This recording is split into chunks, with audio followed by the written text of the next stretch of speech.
Gracias por escuchar nuestros audios y podcast en RTVE Play Radio y en nuestra aplicación móvil de RNE.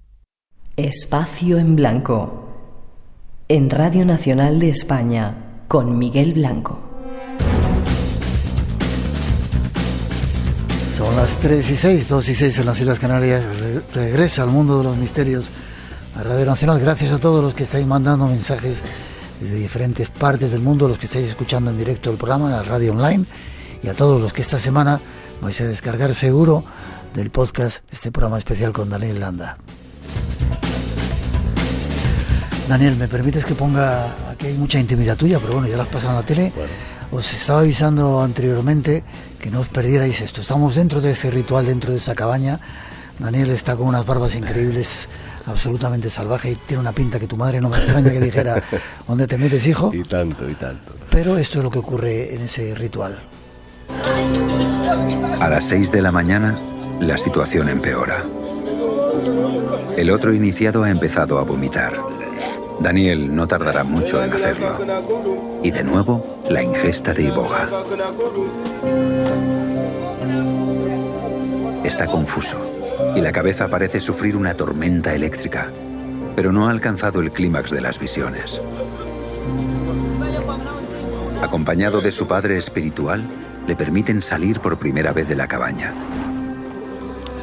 Después, más fuego, más iboga. No sé yo si es bueno tampoco seguir tomando esto.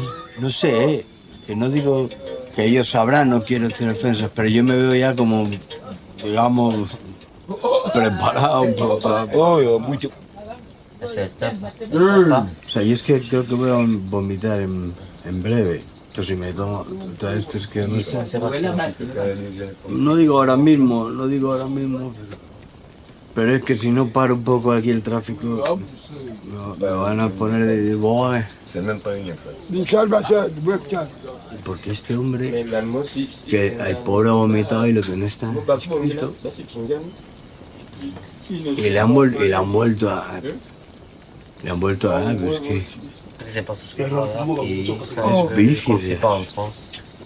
Pero la pregunta es si vamos a seguir comiendo esto hasta que amanezca. La respuesta es sí. Y después del amanecer, y más allá, porque los rituales del Bwiti pueden durar hasta 20 y 30 días. Tampoco sabíamos que algunos han perdido la cordura e incluso la vida en este tipo de iniciaciones. Por lo tanto, con la luz del día, continúa el ritual. Y ahora deben comer una banana rellena de un producto viscoso. Esto servirá para neutralizar la iboga en el estómago, pero resulta muy desagradable. Despedida. ¿Qué te estaba pasando? ¿Las pasaste? Sí. O sea, no hay nada impostado. Seguramente pues con la bodia traslada un poco esa sensación. Si alguien ve la pinta que tengo en ese momento, pues lo acabará de confirmar, ¿no? Lógicamente. Y ahora lo veo, tiene un punto ahí casi cómico, ¿no? Pero era una situación donde realmente la cabeza te da vueltas. Estás, como describían, una tormenta eléctrica en la cabeza, no entiendes bien. Hay una distorsión de la realidad. Y bueno, lo pasas mal. La posición físicamente, mentalmente es durísimo. ¿No llegaste al trance? ¿No llegaste? No llegué. Yo como te decía, yo creo que entramos físicamente ya mermados, porque eso hay que hacerlo descansado. Fue todo muy a la africana. Y hubo un momento que ya sentía taquicardias, porque después de eso todavía estuvimos varias horas más. Te zarandearon, visto. Me zarandearon, y además la ingesta de iboga era un escándalo. ¿Sabes? Que me dieron 20 dosis de iboga. Digo, yo no sé cuánto hay que tomar, pero esto me parece así ya un exceso, ¿no? Y llegó un momento que yo sentía taquicardias y vi peligrar algo más que simplemente pasar un mal trago. Dije, esto puede complicarse, y decidí parar.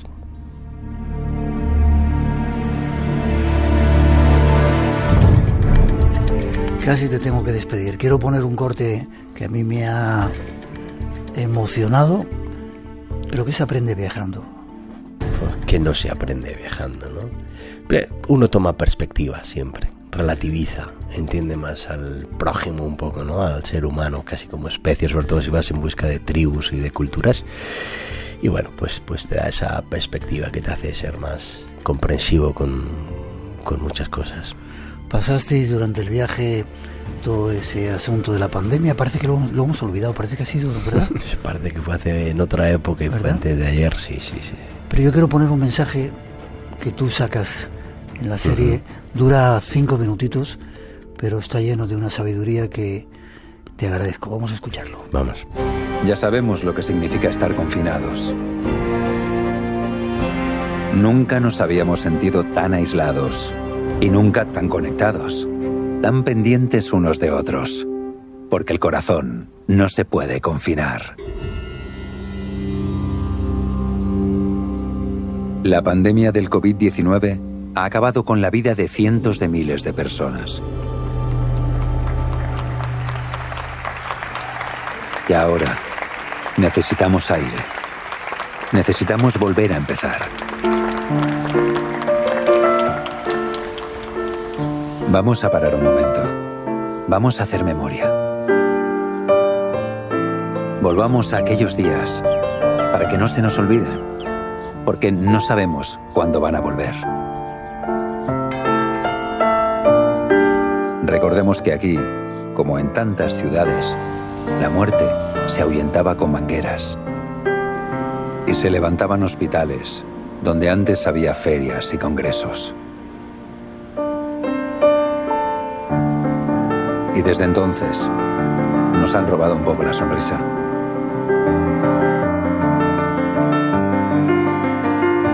Durante un día salimos para mostrar una ciudad que dejó de serlo. Y ahí afuera descubrimos que no había nada.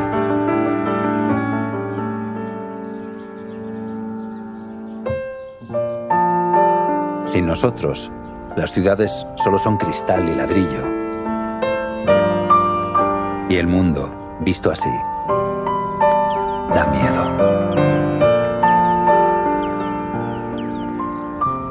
Preciados solía ser una de las calles más transitadas de Europa. Pero aquella mañana estábamos nosotros solos. En este momento, más de 2.000 millones de personas están confinadas en sus casas por todo el mundo. La vida se ha detenido de golpe y por primera vez en la historia reciente, todos dependemos de todos los demás. Y yo no sé cómo vamos a contar esta historia dentro de unos años, pero espero que nadie olvide que en estos días, cuando nos faltó un paseo, una reunión con amigos, un abrazo o una carretera donde perdernos, cuando echamos de menos todo eso, nos dimos cuenta de que el mundo ahí fuera no estaba tan mal.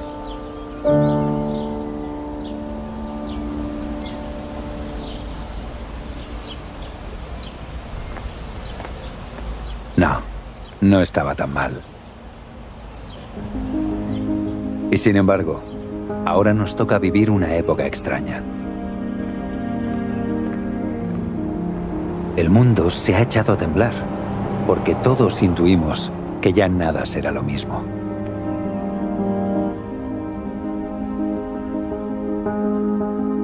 Dicen que la aventura consiste en salir de la zona de confort, pero es que nos hemos quedado sin esa zona de confort, así que más vale irse despojando del miedo. Cuesta creer que hasta hace muy poco las puertas estaban siempre abiertas. Y bailábamos sin complejos, sin distancia de seguridad. Y viajábamos a la deriva, sin horarios ni mascarillas. Pues bien, después de esta pandemia, de esta locura, tal vez el mejor homenaje que podemos hacernos es volver a vivir la vida.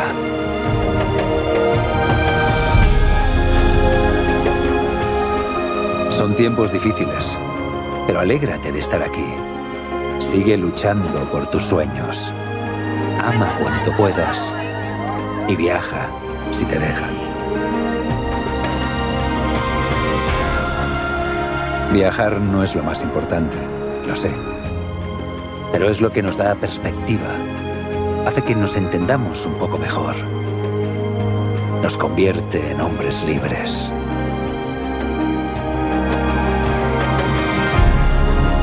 Y aunque ahora estemos varados aquí, volveremos a salir, antes o después, a terminar nuestro viaje. Recorreremos el mundo sin miedo y buscaremos su magia. Porque créeme, aún hoy, pese a todo, la magia está por todas partes.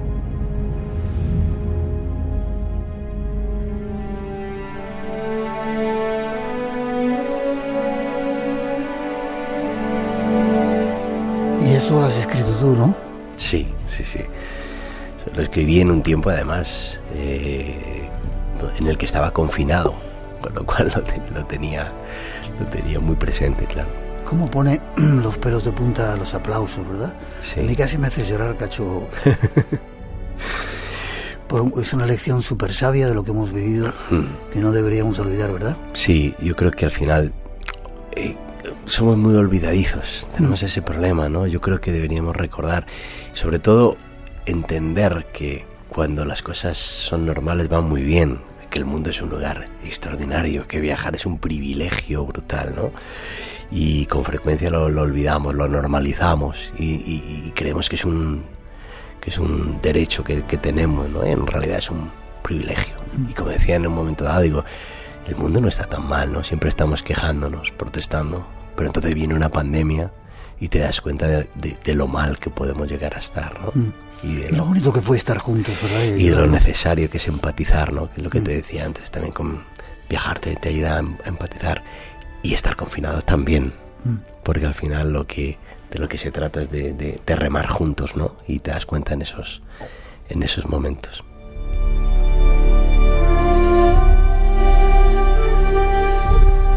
Pues ha sido un placer estar contigo. Mucha gente dice que dónde se puede comprar la serie, dónde se puede ver. Yo creo que esto se debería ver hasta en los colegios, ¿sabes? Ojalá no haya gente obtusa que no se dé cuenta del valor que tienen estos documentales que haces. Te agradezco mucho ese comentario, ¿no? Ojalá esto se vea, porque creo que es por lo menos una serie sana, ¿no? Que no va a hacer mal, que creo que te deja una sonrisa y que se aprende un montón. Fíjate que yo he viajado sí. y me has enseñado sitios que sí. ni puñetera idea de que existían. Sí, y además, bueno, pues que nos animemos unos a otros a salir, ¿no? A conocer, que al final es muy saludable, y ojalá esta serie contribuya a ello y ojalá, pues bueno, pueda tener mayor alcance para que la gente lo comparte y lo vea. Ojalá. ¿Forma de contacto contigo? Bueno, pues me tenéis en redes sociales, en Facebook, en Instagram, con Dani_Landa_viajes, que bueno, pues ahora es la que tengo un poquito más activa, y ahí me podéis encontrar. Ha sido un placer, un honor tenerte de nuevo en el programa. Lo mismo digo. Y nos vemos prontito en cualquier sitio. Nos vamos a comer un lechazo o cualquier cosa a las tierras palentinas, ¿vale? Hombre, eso está hecho. Gracias, un honor. Un placer. Gracias.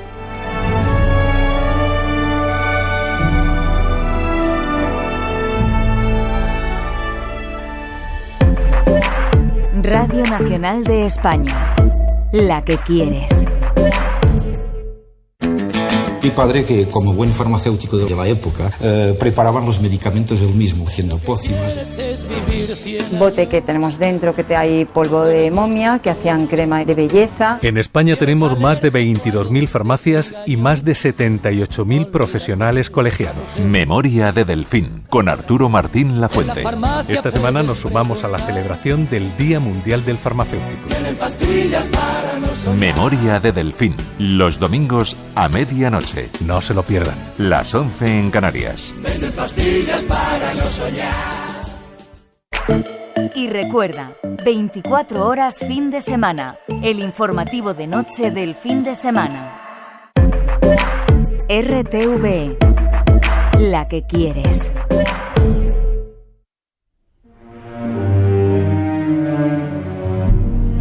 y 21, 12 y 21 en las Islas Canarias. Como sigues estando aquí, Daniel, gracias por tenernos, algo que he apuntado y se me había olvidado, por tenernos mundos, paisajes y rostros que la mayoría de la gente no podemos ver Gracias por tu trabajo y sobre todo por tu sensibilidad. Bueno, gracias a ti por darme la oportunidad de compartirlo con vosotros. Que sigamos haciéndolo mucho.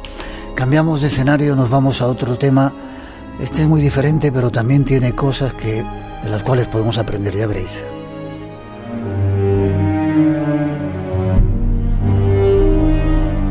El mundo del después de la muerte.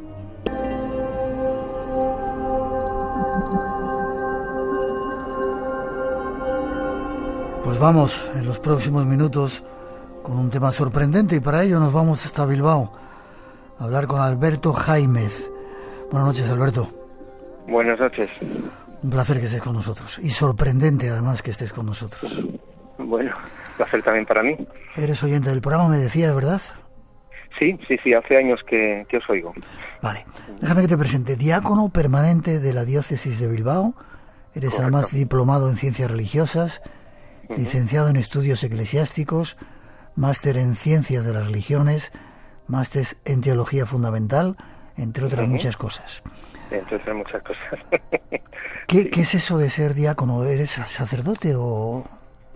No, mira... Perdona mi ignorancia en este asunto, ¿eh? No, tranquilo. Mira, dentro de lo que es el ministerio ordenado de la Iglesia Católica hay como tres grados. Nosotros vemos perfectamente el episcopado, el obispo de toda la vida, ¿no? Y también vemos en la memoria el cura de toda la vida, el presbítero, el sacerdote. Y estamos también nosotros los diáconos. El diácono es un tercer grado de la Iglesia que siempre ha estado ahí, siempre ha estado. Durante muchísimos años, a partir de la Edad Media, se quedó como un poco desdibujado, usado solamente como escalón, como un grado, digamos, preparatorio dentro de los estudios para ser sacerdote. Y después del Vaticano II volvió a recuperar su entidad primitiva como un grado primero permanente y además con una entidad propia muy marcada. Entonces se puede decir que hay tres formas en la Iglesia Católica de ser ministro ordenado. Una de ellas es el diácono permanente. Vale, y creo que os podéis casar, me decías el otro día, ¿no? Sí. Hay diferencias entre lo que es los grados, digamos, dedicados al sacerdocio y el grado dedicado al servicio, que es el nuestro. Y la diferencia más visible es que estamos casados. Nos ordenan una vez que nos hemos casado. Muy parecido a la Iglesia Ortodoxa cuando ordena también a sus ministros. Pero estás eres católico, ¿no? Sí, soy católico, sí. Vale. Has escrito una novela que te decía deliciosa, La maquilladora de muertos, que así con el título da un poco de aprensión, pero deliciosa. Y está basada en parte de tu experiencia. ¿Cuántos años llevas siendo diácono? Llevo desde el año 2015 ordenado. Yo soy una ordenación, mi ordenación es tardía. Yo antes tenía otro tipo de vida y tuve una experiencia religiosa muy fuerte que me llevó a ser creyente y cada vez más. Y al final una cosa y la otra me llevó a tener vocación de diácono. Vale. Y me ordené en 2015. Vale, y trabajas en tanatorios, básicamente. Sí, trabajo básicamente en tanatorios y también como diácono de pueblo. Yo soy diácono de una zona rural y además soy capellán en varios tanatorios. Y todos estamos haciendo varias cosas. Vale, conocerás entonces bien lo que es la muerte, ¿no? Y te pregunto, ¿qué es la muerte? Pues si lo supiera, ahora mismo, no sé, estaría a lo mejor en Roma aconsejando al Papa. No, la muerte es, digamos, algo que es parte de la vida. Es decir, nacemos y empezamos a morir. Digamos que sabemos que vamos a morir cuando nacemos, cuando vamos creciendo, y eso es parte de la vida. Si no sabemos vivir, no vamos a saber morir bien y para vivir bien, además, necesitamos pensar sobre la muerte y digamos, pues tener la conciencia de que quizá nos puede llegar la hora mañana mismo y hay que vivir como tal. Ya. Sin embargo, Alberto, convendrás conmigo que no nos enseñan a pensar en la muerte. Incluso la apartan, ¿no? Sobre todo en nuestra sociedad, en otras culturas que conviven mucho más con ellos, con los muertos, incluso cogen los huesos y los utilizan, etcétera, pero a nosotros no nos dicen sois finitos, vais a morir. Parece que lo ocultan todo eso, ¿no? Sí, vivimos en una sociedad muy estética y el morirse queda como feo, ¿no? Entonces, durante muchos años se nos ha ocultado la muerte. Incluso si cogemos el mundo de nuestros abuelos, nuestros bisabuelos, no se moría en casa, el velatorio se hacía en casa a la vista de todos, era un evento más social y más público. Hoy en día la gente muere escondida en los hospitales, el velatorio es como una cosa mucho más familiar, ya no es en casa. Estamos perdiendo un poco el cómo morir. Estamos perdiendo el cómo morir y así pues también perdemos el cómo vivir, ¿no? Y sí es cierto que se nos oculta la muerte, ocultamos la muerte porque bueno, se nos hace desagradable, se nos hace fea, pero ya te digo que morir es parte de la vida. Tú que estás cerca de ella, perdona, te voy a hacer unas preguntas que quizás te parezcan ridículas, ¿no? ¿La muerte huele? La muerte huele. Huele a muerto en algunos sitios, ha dicho, ¿no? Aquí huele a muerto. Sí, de hecho, a veces lo comento, el incienso que ponemos en las celebraciones litúrgicas que hacemos, ahora mismo tiene una explicación espiritual, ¿no? Que da, digamos, ayuda a vivir la honra de este cuerpo, nos ayuda a imaginar cómo sube, digamos, ese humo, ¿no? Cómo se eleva, pero tiene un origen de ocultar el olor antiguamente. Y las flores también. Ahora pues cubrimos el ataúd, lo rodeamos de flores y los túmulos los ponemos con flores. Queda bonito, pero originalmente tenía una razón de ocultar el olor. Sí. Es que ahora, bueno, pues como se usan productos químicos y si hay otro tipo de tratamiento sobre eso, pues ya no hay tanto, ya la muerte no huele de esa forma, pero sí. ¿Cuál es tu trabajo en los tanatorios? ¿Acompañas a las familias? ¿Acompañas al enfermo antes de que fallezca? ¿O? No, mira, el enfermo lo acompañan otros compañeros. Ahí en la diócesis de Bilbao tenemos un equipo fantástico de personas que se dedican especialmente a acompañar a la gente que está muriendo. Y entonces mi labor empieza después, cuando ya la familia solicita un servicio religioso específicamente en el tanatorio, porque lo puede solicitar también para la parroquia, ¿no? Pero lo solicita para el tanatorio, entonces entro yo en acción. Y digamos que, pues bueno, hablo con la familia, acompaño a la familia el tiempo que ellos quieren, a veces sirvo de almohada de llanto, a veces sirvo de saco de boxeo, de oídos que escuchan todo lo que haga falta y también pues preparo, digamos, el funeral o la liturgia que ellos quieran, un mero responso pequeño o unas exequias un poquito más largas o bueno, preparar algo más en condiciones. Entonces, bueno, hay que escuchar muchísimo, estar muy atento a las claves que te va dando la conversación, ese acompañamiento que les haces, en saber empatizar muchísimo y luego también tener recursos para luego en la celebración litúrgica que se hace, pues saber escoger la lectura evangélica adecuada, el salmo adecuado y saber lo que tienes que decir. Luego hay dos partes que son más comunes, pero las que tú puedes elegir, como son las lecturas o la homilía, pues ahí estás escuchando atentamente lo que ellos te dicen, lo que la familia te dice, lo que la familia ha vivido, cómo ha sentido la muerte del familiar, cómo se sienten ellos, y tú poco a poco vas elaborando, pues, en primer lugar, una ayuda adecuada para ellos, quizás unas palabras concretas, una clave, algo, y luego, pues, también una celebración litúrgica que a ellos también les ayude primero a rezar y luego a entender, a lo mejor a intentar entender lo que ha pasado, ¿no?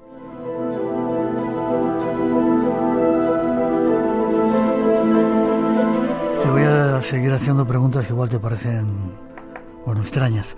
¿Se muere diferente en los pueblos que en la ciudad? Ahí en el país, en Euskadi, está lleno de pequeños pueblecitos. Sí. ¿Se morirá diferente que en Bilbao? ¿O que en cualquier otra? Igual me meto en un jardín, creo que no. Y te voy a decir por qué, porque sí son pueblos pequeños, pero están suficientemente cerca de Bilbao como para que si alguien ya está a puntito de morir, lo llevan a Cruces, que es el hospital, digamos, la referencia de todo el Gran Bilbao, y normalmente acaba muriendo en Cruces. Entonces, lo que sí es diferente es qué es lo que pasa después. En las ciudades es más complicado llevar, por ejemplo, el ataúd en el cuerpo a las iglesias. En los pueblos sí que se lleva el ataúd a las iglesias, se hacen funerales de cuerpo presente. La muerte de una persona sí que congrega en los pueblos a muchísimo más gente. Es diferente. En el mundo urbano es un poquito más frío. Y luego también los sanatorios tienen ese objetivo, es decir, a veces no te voy a decir suplir, pero sí que se convierten en el lugar de reunión del mundo urbano, donde se va a concentrar la gente para el velatorio, ¿no? Entonces, un poco ahí es donde tenemos que estar también nosotros, ¿no? Vale. Igual te pregunto cosas que se salen un poco de tu campo específico, pero bueno, seguro que has hablado con tus compañeros. ¿Uno sabe que se va a morir? Sí lo sabe. Sí lo sabe. Otra cosa es que quiera aceptarlo o no. Recibir malas noticias también lleva un proceso de duelo. Yo a veces cuando hablo con las familias, sobre todo con las viudas, los viudos o los hijos, ¿no? Hijas de las personas que fallecen cuando son mayores, o ya te digo, los viudos cuando son más jóvenes, o a veces con los propios padres, porque te toca de todo, ¿no? También con gente joven. Cuando es una enfermedad y ellos reciben la noticia, hay unos procesos también de duelo sobre esa noticia que se recibe. Hay una negación, hay un enfado, a veces intentan negociar, intentando curarse, ¿no? Y luego al final una aceptación, ¿no? Hace muy poquito hablaba con una viuda que no comprendía cómo su marido, que era relativamente joven, tenía 61 años, cómo su marido, después de saber que tenía un tumor cerebral, había aceptado su próximo fallecimiento de una manera tan tranquila y feliz. De hecho, ella me decía, nos estaba dando ánimos a nosotros en lugar de nosotros a él, ¿no? Es decir, es importante a veces también saber que uno se muere, ¿no? Hombre, en un accidente no sabes lo que va a pasar, pero en procesos de enfermedad o de vejez sí que se sabe, sí. Vale. ¿Se vive un momento de paz antes de que llegue ese momento, ese trance de la muerte, ese paso que se da? Dicen que hay un momento de paz, de claridad. Dicen que sí. Yo obviamente no lo he experimentado. Dicen que sí. Yo a veces, al pensar muchísimo sobre esto, porque claro, tú estás haciendo liturgias, estás hablando con la gente, ves muchas veces el arca, el ataúd abierto, y piensas, ¿no? Lo ves dormido, lo ves, y a veces piensas, esto será a veces como cuando estás después de comer en tu casa y te quedas como traspuesto, ¿no? Echando una siesta y piensas, ¿será como dormirse? No sé muy bien cómo será, pero sí que parece ser que alguna paz se experimenta, sí. Obviamente, mi fe me dice que sí, que después de ese trance estamos delante de Dios después de unos procesos que tampoco conocemos, ¿no? Pero mi fe me dice que sí. Vale, sigo con más preguntas así que te pueden parecer extrañas. ¿Es cierto, como dicen, que vienen los familiares ya fallecidos a acompañar en el trance, en ese paso, a los que están a punto de morir? Pues mira, ahí te lo voy a contar por experiencia propia, no que me haya pasado a mí, sino que lo he vivido con mis familiares, con mis abuelos y con mi madre, no, porque mi madre murió ya con demencia senil muy acentuada y ya no tenía cabeza para eso. Pero mi abuela materna, que murió muy mayor y murió con la cabeza perfectamente lúcida, sí que contaba que venía su madre a buscarla y que venía su padre a buscarla. E incluso veía un gato por la habitación del hospital y bueno, pues mi hermana y yo entendimos que era un gato que tendrían ellos en el pueblo cuando eran jóvenes. Pero sí, ella decía que venía su madre a buscarla. Qué curioso. Así que bueno... Lo desconocido te aguarda en un lugar. Espacio en Blanco con Miguel Blanco en Radio Nacional de España.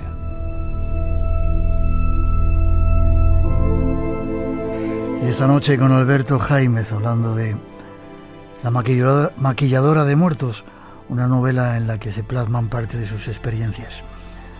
Te sigo haciendo preguntas extrañas.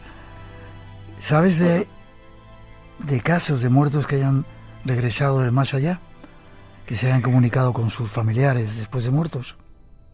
A ver, sé de casos, a veces pasan cosas raras en algunos tanatorios. Yo no llego a saber si son familiares o no de gente. Obviamente sí que he leído literatura, a mí estos temas me interesan, tanto por la vertiente oficial, digamos, ortodoxa de lo que es mi disciplina de estudios o mi ordenación, ¿no? Mi entidad como ministro de la Iglesia, y también me interesa por otra parte, ¿no? Por la parte más mistérica, más de lo que también a lo mejor en tu programa pues también entendéis, ¿no? Entonces sí que he leído temas sobre estos que se aparecen y tal, ¿no? Me gustó mucho y bueno, por hacerte propaganda, pero leí un libro de JJ Benítez que me encantó. Ahora mismo no me acuerdo cómo se titula, pero me gustó mucho. Pero por responderte con mi propia experiencia, sí que es cierto que a veces en el tanatorio, a veces hay sombras, a veces... ¿Sombras? Sí, dependiendo de la percepción de la persona a la que le pase, puede llegar a haber una sombra. Esa sombra, obviamente, tus oyentes sabrán que me refiero al hombre de sombrero, al hombre de negro. Sí. De esos relatos hay muchos, ¿no? A veces hay algún ascensor que se mueve solo, de madrugada, cuando están los trabajadores haciendo su guardia. En el tanatorio donde más he trabajado, una vez ocurrió una llamada que llegaba a la habitación, al velatorio, por la noche, que partía desde el teléfono de la recepción, donde no había nadie y donde no podía llegar una llamada del exterior, y sin embargo, ese teléfono de recepción llamó solo y dejó un mensaje en blanco en el contestador automático de la sala velatorio. Es decir, a ver, que hay cosas, sí, hay cosas, pero no sé, más allá de eso no lo sé.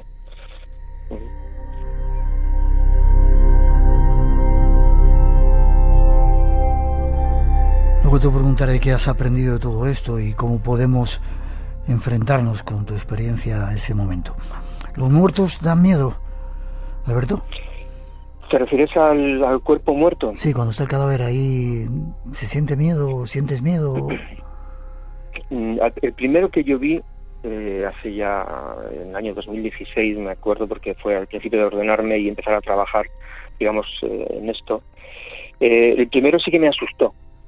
Me asustó porque lo vi recién traído de una residencia y yo iba, además me acuerdo del momento, iba yo a por agua para bendecir, para usarlo en el responso, y estaban bajando los compañeros, un señor de la furgoneta recién traído de la residencia, y en ese momento lo primero me llamó la atención y me dio un vuelco al corazón, ¿no? Y eso que lo vi metido en el sudario, es decir, yo no vi el cuerpo en sí, lo vi metido en el sudario, pero sabía lo que era eso y me asustó. Más bien me impresionó. Pero luego los he ido viendo, acompañado de las familias, he ido entrando también muchas veces en la intimidad del tanatorio, en la intimidad de los trabajadores, y poco a poco vas viendo, como decía antes, que la muerte es un proceso vital y que, bueno, eso es un cuerpo, que la pregunta está en cómo es posible que este cuerpo que ahora lo veo inerte, antes, hace un momentico, haya tenido vida, haya tenido sentimientos, recuerdos, haya podido amar, haya podido... Pero bueno, un cuerpo muerto es una gran pregunta. Entonces llega un momento en que ya no te impresiona tanto como que sí te genera preguntas, te genera cuestiones y te deja muchas veces parado, ¿no? Yo muchas veces digo que delante de un cuerpo fallecido el mundo se tiene que parar. O sea, independientemente de lo que pase fuera de las paredes del tanatorio, ¿no? Fuera de las paredes de la iglesia, la capilla, frente a un cuerpo fallecido tienes que pararte. Es decir, el respeto a él, a lo que significa, pero también respeto a la pregunta sobre el ser humano que te genera ese momento o esa visión, ¿no? Al final, todos los misterios del ser humano se encierran en ese momento y en ese cuerpo que simboliza precisamente lo que tú no conoces, ¿no? Lo que más, el mayor misterio de todos está ahí, en eso que ya no se mueve y que está frío, ¿no? es algo, sí, sigue impresionando, pero no da miedo.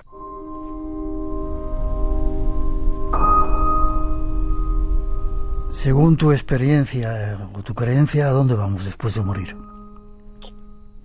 Según mi creencia, a lo que llamamos el cielo. Pero el cielo no lo veamos como un lugar entre las nubes con angelitos tocando el arpa y cantando. El cielo más bien hay que verlo como la cercanía a Dios, es decir, cercanía a Dios. Y lo contrario, también podemos vivir una lejanía absoluta, un alejarse de Dios, ¿no? Todo se basa en la cercanía y en la lejanía. Y por eso el vivir es una preparación para el morir. Tú, si vas viviendo, intentando acercarte a lo que tú consideres Dios, a lo que tú llames Dios, porque bueno, Dios, tienes oyentes de muchos linajes, ¿no? Entonces lo que cada uno sintamos como Dios, ya seamos cristianos o seamos de otro tipo de fe o de creencia, aquello que nosotros denominemos Dios, tenemos que siempre que ir peleando por acercarnos a Él en vida. Entonces, en la medida en que nos vayamos acercando, luego el proceso de la muerte y luego lo que nos ocurra después, yo entiendo que es parecido a lo que hayamos hecho. Es decir, lo que es arriba, o sea, lo que es abajo, será arriba. Vale, casi terminando. ¿Cómo tiene que ser el duelo? ¿Cómo debería ser el duelo para aceptar eso? Tú que estás con los familiares y que intentas darles esperanza. Es que más que cómo debería de ser el duelo, creo que no podemos luchar contra eso. El duelo es como son procesos psicológicos que primero nos llevan a no creernos lo que estamos viendo, a enfadarnos a veces y muchas veces propicio a la gente, ¿no? Y si necesitas, enfádate con Dios, ¿no? Dímelo, cuéntamelo y enfádate con Dios, ¿no? A veces se puede sentir miedo, se puede sentir una depresión, porque no, hay veces todos los no resueltos que llevan depresión, pero al final tienes que hacer un proceso de aceptación, ¿no? De que lo que se ha perdido y que no hay vuelta atrás, ¿no? Y que muchas veces hay que pagar un precio muy alto por haber amado mucho, ¿no? Pero tienes que aceptar que muchas veces el amar mucho también te implica a veces dolerte mucho, ¿no? Y tienes que aceptar eso. Quizás nos deberían enseñar más a aceptar la muerte y a prepararse, aunque ya has dado parte de las claves viviendo para cuando llegue ese momento, ¿no? Bueno, sí, yo en este sentido me fijo mucho en el concepto de memento mori de los estoicos griegos, ¿no? O más bien romanos, porque memento mori es una palabra latina, ¿no? No sé si sabrás que cuando los emperadores romanos tenían una victoria, ellos iban con su carro y con su cuadriga y tal, siendo victoriados en las calles de Roma, y llevaban detrás un esclavo que le sujetaba el laurel en la cabeza, y ese esclavo le estaba susurrando continuamente: recuerda que eres mortal, es decir, no te engríes, no te enorgullezcas demasiado porque eres mortal, ¿no? Ese es el concepto de memento mori. Y eso es lo que también tenemos que intentar ver, es decir, comportarnos en la vida de tal forma que si esta noche fallecemos, los que se queden y lloren nuestro fallecimiento tengan el recuerdo de que tú has sido la mejor persona que podías haber sido. Es decir, nunca olvidarnos de decir un te quiero, nunca olvidarnos de un beso, nunca irnos de casa enfadados o pasar la noche. Es decir, tener siempre en la cabeza que quizás este enfado sea lo último que recuerde, por ejemplo, mi esposa o mis hijos de mí, ¿no?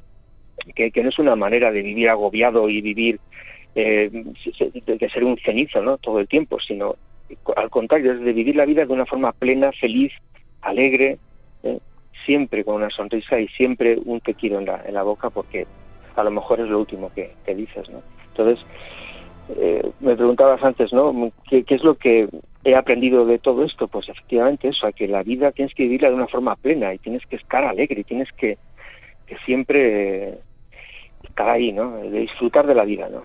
La vida es bella, ¿no? Al final, esa es la enseñanza.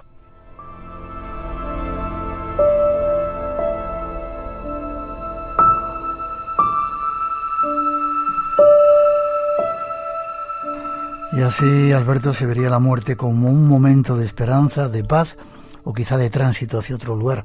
Alguien me dijo una vez había perdido un familiar y me dijo, él ha hecho un viaje a un lugar donde tú no puedes ir, pero seguramente os encontraréis después. Sí, es que de hecho en las palabras que se dicen en los responsos y en las exequias más o menos van por esa idea, ¿no? Es una pérdida, más bien es una despedida, no una pérdida. La idea de que nos volveremos a encontrar, nosotros decimos en el reino de Dios, ¿no? Está ahí, siempre está, nos volveremos a encontrar. Es un viaje, es un tránsito, pero sobre todo es un viaje que conlleva esperanza para el que se queda aquí. Es decir, nosotros en las exequias la palabra esperanza es la única palabra que no soltamos de la boca, ¿no? San Pablo en una ocasión, en una de las cartas, no recuerdo cuál, pero creo que era a los tesalonicenses, porque a veces esto lo repito algunas veces, decía a los cristianos de sus comunidades, ¿no? Que vosotros podéis estar tristes. Es decir, al cristiano no se le ahorra el sufrimiento, al cristiano le duelen las cosas, pero no podéis perder la esperanza, nunca. La esperanza es lo único que no puede perder la persona. Entonces, tenemos siempre que vivir esa esperanza.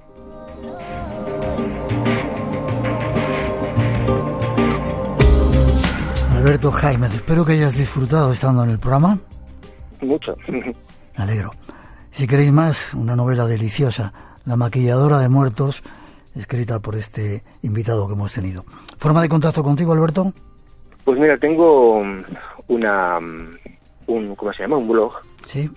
Que se llama, pues serían las 3 W.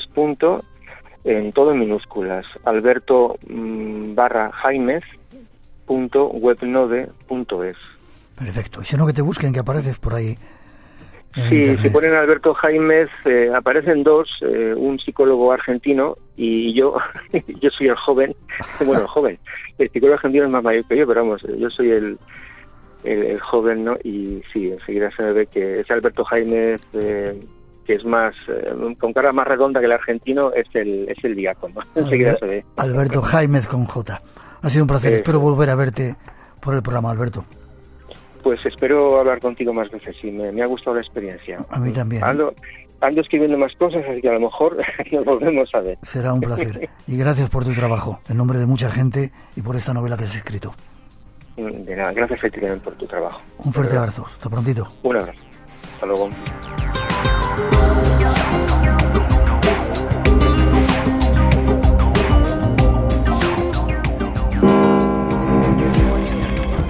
Los grandes misterios. Ese es nuestro mundo. Y si estás aquí, también es el tuyo. Espacio en Blanco. Una puerta abierta hacia lo desconocido. En Radio Nacional, con Miguel Blanco. La madrugada del sábado al domingo a las 2.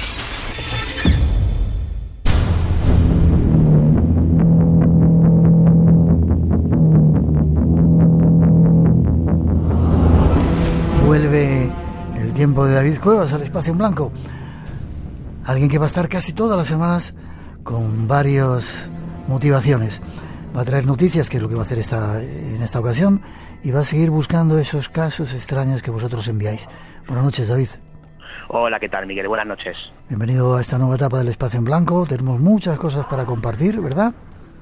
Sí, efectivamente, la verdad es que esta temporada se presenta realmente apasionante y en algunas ocasiones pues traeré auténticas noticias importantes, de hecho primicias como lo que a continuación. Como lo que vas a traer a continuación. Vale, puedes, si quieres, avanzar parte de tu trabajo en el Espacio en Blanco, una parte de como un perro de presa, andar detrás de casos y buscar invitados y buscar testimonios. Sacar un poco de punta todas esas cosas que nos van llegando de los oyentes, ¿verdad? Sí, ¿te parece? ¿Doy vías de contacto ahora o lo hago después para que... Después, para que les dé tiempo a tener un bolígrafo, solamente una, ¿vale? No 3 o 4, porque te pasas a veces dando vías de contacto, ¿vale? Cuéntame esa noticia que inicia esa nueva etapa del espacio de David Cuevas en el Espacio en Blanco. Bueno, pues es una auténtica notición. Mira, Miguel, todos los oyentes han escuchado en alguna ocasión en el Espacio en Blanco hablar de un asunto fascinante como es la visión remota. Sí.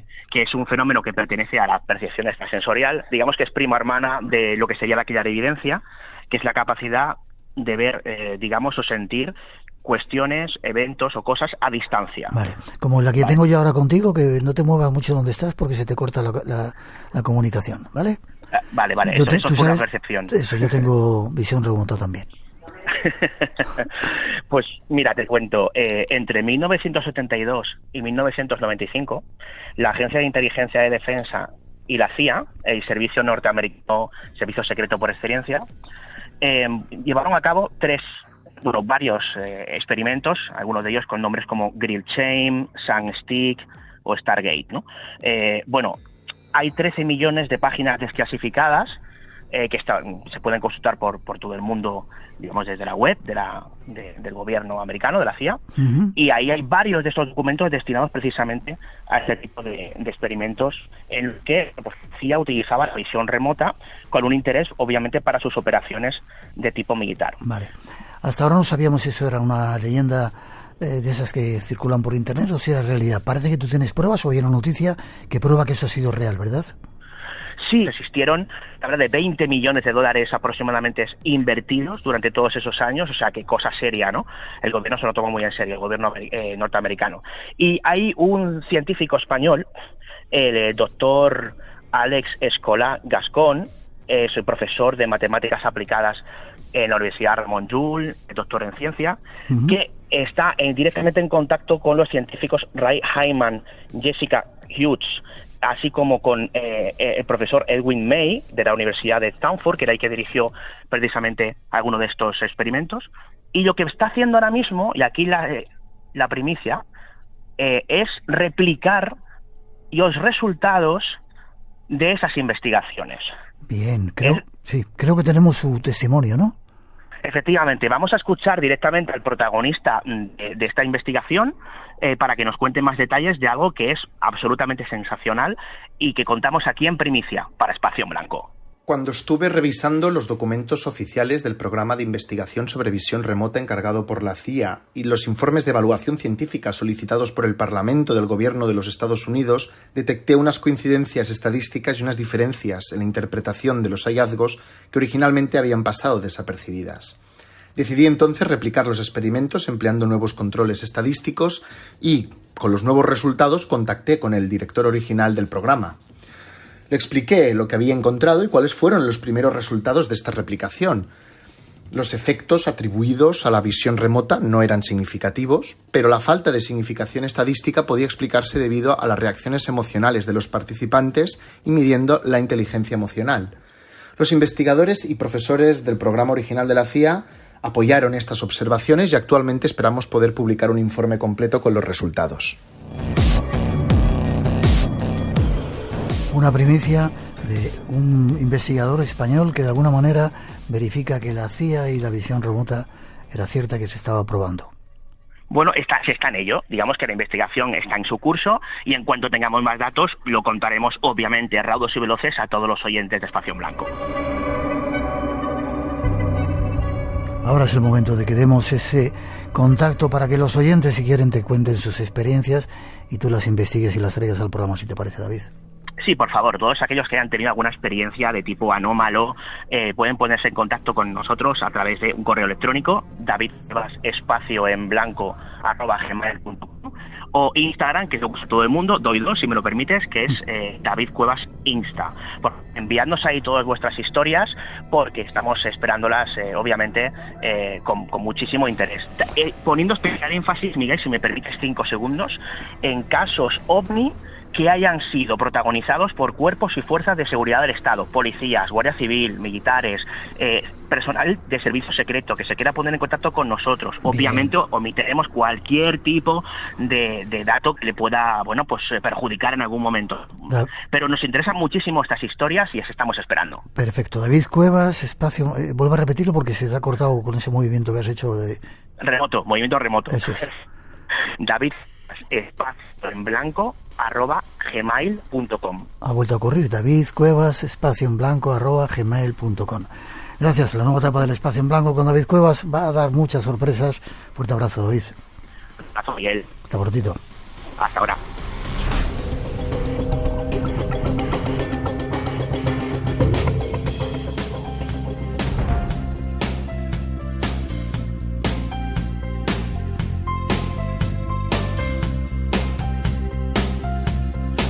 Y terminamos por hoy, como siempre. Ha sido un placer estar juntos y ojalá hayáis disfrutado del programa.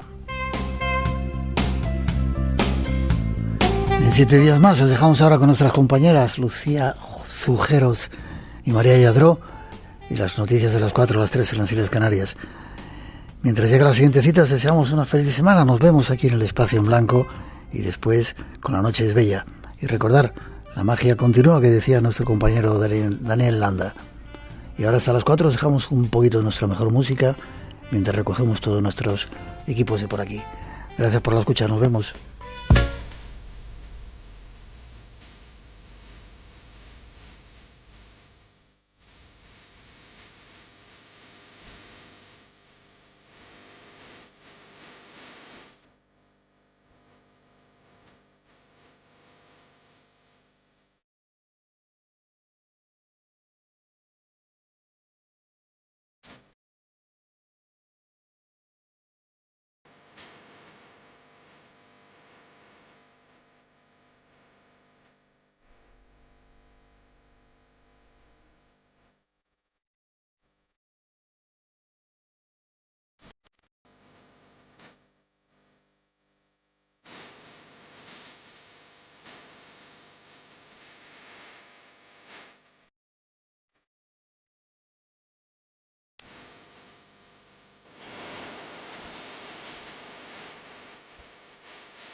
Por hoy terminamos.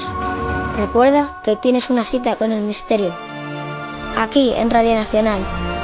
Será dentro de 7 días en el Espacio en Blanco. Hasta entonces, feliz semana.